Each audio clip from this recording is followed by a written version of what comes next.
So when we start looking at the treatment strategies for COVID-19, it is evolving, but we've learned a lot over the last 1 year. Remdesivir is basically an antiviral drug. It was basically developed for the management of Ebola, and that is where the evolution of remdesivir happened. But initial studies were done to look at its utility as far as COVID-19 was concerned. The first paper that came out from China actually was a negative study and showed it was of no use.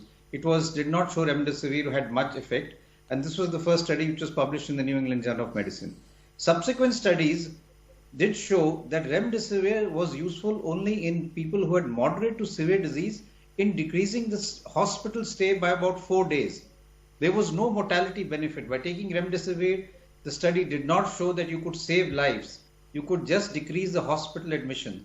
And it was only found to be useful and it was given when your saturation fell to around 94 or less, or there were infiltrates in the chest X-ray. So this was usually around the 5th to the 7th day.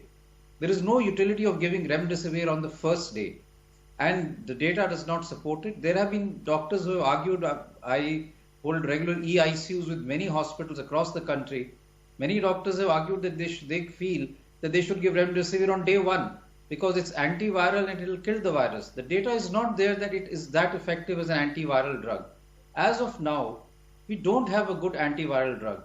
And I personally feel that we've done a lot of aggressive research in developing a vaccine, but we've not developed a treatment for COVID-19. Let's be honest about it. We don't have a good antiviral drug. Even the other drugs that you mentioned, favipiravir, is basically an antiviral which was for influenza. It is a drug approved for the treatment of influenza after the H1N1 pandemic. And there are studies which have looked at it. There is a randomized control trial which has shown it may be useful even for another viral infection, Ebola. But the data for COVID-19 is not strong enough.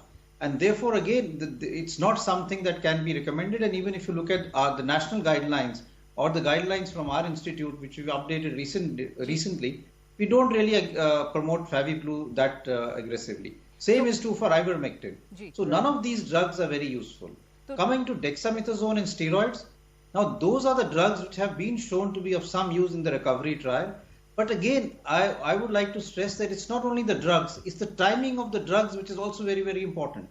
Steroids given early, before there is a fall in saturation, in the recovery trial showed a negative result. They showed that those who got steroids did worse as compared to those who did not. Right. The benefit of steroids was only in those who had given steroids when there was a fall in oxygen saturation and in the later part of the disease.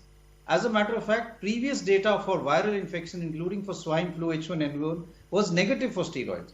The utility of steroids is only for the cytokine storm or the inflammatory reaction which occurs after the viremia. So in my opinion, steroids are very useful but should not be given early. They should be given if your saturation is falling, if you're having infiltrates in the lung. Along with that, they can really be life-saving and they can actually save lives.